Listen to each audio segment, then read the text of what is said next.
everyone, and welcome to EnglishPod. My name is Marco. My name is Catherine, and today we're talking about fear.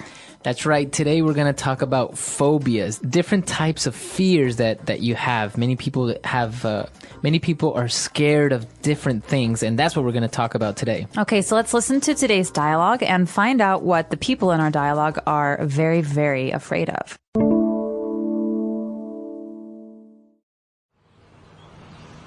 Are you excited about your trip next month?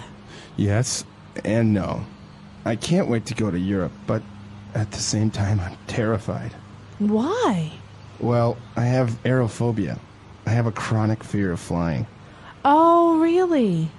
I have an uncle who is also terrified of flying. It's not that bad, though. I mean, it is pretty scary to be up in this big machine flying through the air at 700 miles per hour. I actually have arachnophobia. You're scared of spiders? I actually have two more phobias, acrophobia and glossophobia. I guess that explains why you're afraid of flying, but public speaking is not that bad. Oh, are you kidding? When I get on stage, my palms start to sweat. I get really nervous and I can hardly speak. Well, I must confess that I am a bit claustrophobic. I hate being in an elevator for more than 5 seconds. We are such weirdos, right? All right, we're back, so let's take a look at those phobias on Language Takeaway. Language takeaway. The first phobia that we have is called aerophobia. That's right, aerophobia, and that means that you are scared of flying. Okay, so we can tell because phobia means fear of something, but it's not just a fear. It means that if you go on an airplane, you get very, very upset. Right. You think that you're going to die. That's right. Okay, and so phobia is a very serious fear. But aero, like aeroplane, is the prefix. So aerophobia is a fear of going on airplanes. That's right. And another phobia that we have is arachnophobia. So again, as you see in the prefix, arachno is related to a spider. That's right. So this comes from the origins of English. I'm not sure if it's Greek or Latin, but arachnophobia, like arachnid, has to do with spiders. So I'm afraid of spiders if I have arachnophobia. That is right. And now taking a look at two more types of phobias here, we have acrophobia and glossophobia. So let's take a look at the first one, acrophobia. So acrophobia, acro has to do with heights. So I don't like to be on tall buildings. I don't like to maybe look down from heights. That means I'm afraid of heights. That's right. You're afraid of being at a very high altitude. Acrophobia. Now, glossophobia is an interesting one because this one, you are scared of public speaking, or you get very nervous when you're in front of a group of people. Right. So this is actually a very, very common fear. But if it's a serious fear, it's a phobia. So glossophobia means that when you go in front of people, you get very, very anxious, upset, your stomach hurts, you have wet hands. So that's a very serious fear. That's right. And for our last phobia, we have claustrophobia. I think is one of the most common ones. If you have claustrophobia, you're afraid of smaller, tight spaces. That's right. So you heard the word claustrophobic. People who are claustrophobic or people who suffer from claustrophobia don't like to be in small, tight places like elevators, for example. Or tunnels. So now you brought up an interesting point. Our last phobia, we said claustrophobic. And now we must make the difference between, for example, claustrophobia and being claustrophobic. So a phobia, you hear the ending IA, phobia, claustrophobia, is a noun. Okay, that means I can talk about, I have this fear. But when you're talking about the adjective, something that describes you, you would have to use the ick ending. I'm claustrophobic. He is acrophobic. They are aerophobic. Okay, so that is the adjective form. So if I say I have arachnophobia, it means I have this fear. Or I can say, I am arachnophobic. Great. So this can be used for all other kinds of phobias. So when you learn those words, remember that there's two different kinds. There's the ia, there's the ia, a phobia, which is the noun, and ick, which is the adjective. All right, let's listen to our dialogue again, and we'll be back in a bit with Fluency Builder.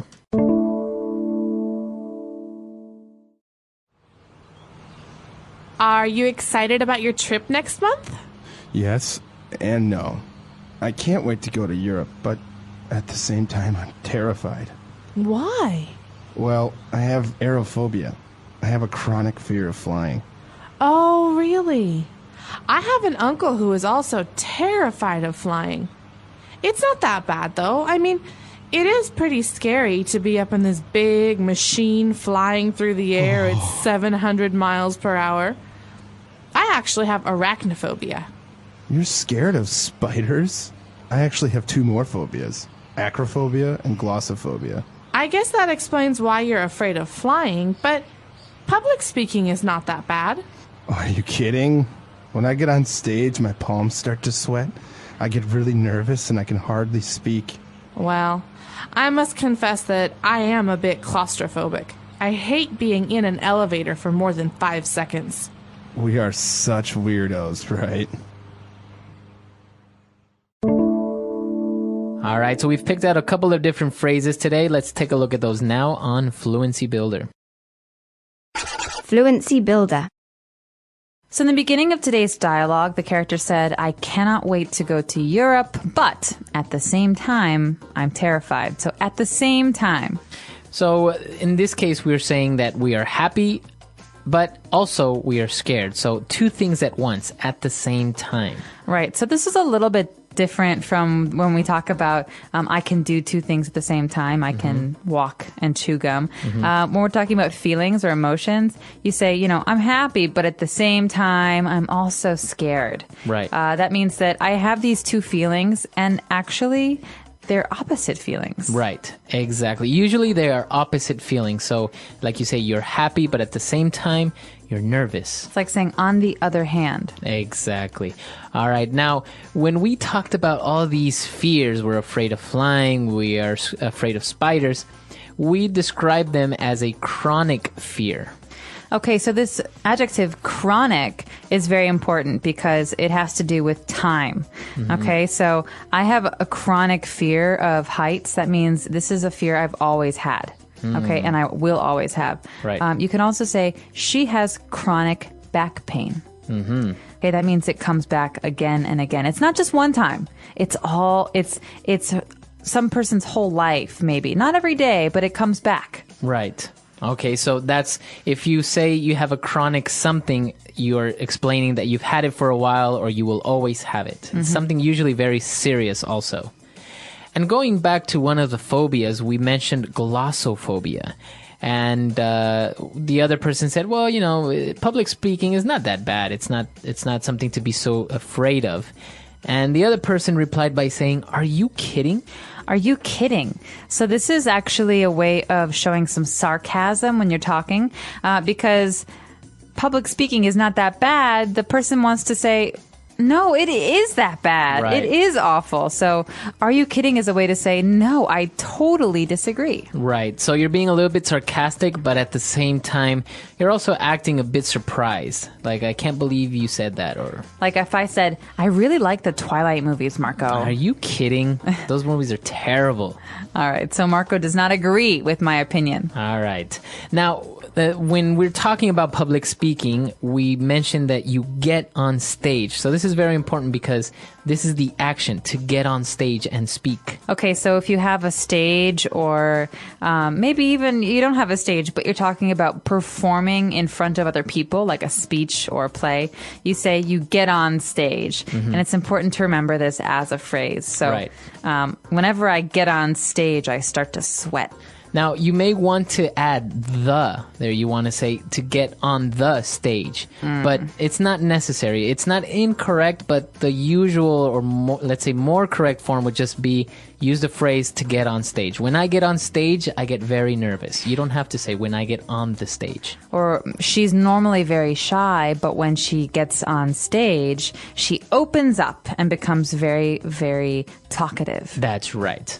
All right, so that's all the phrases we've picked out for you. Let's listen to our dialogue one last time, and we'll be right back.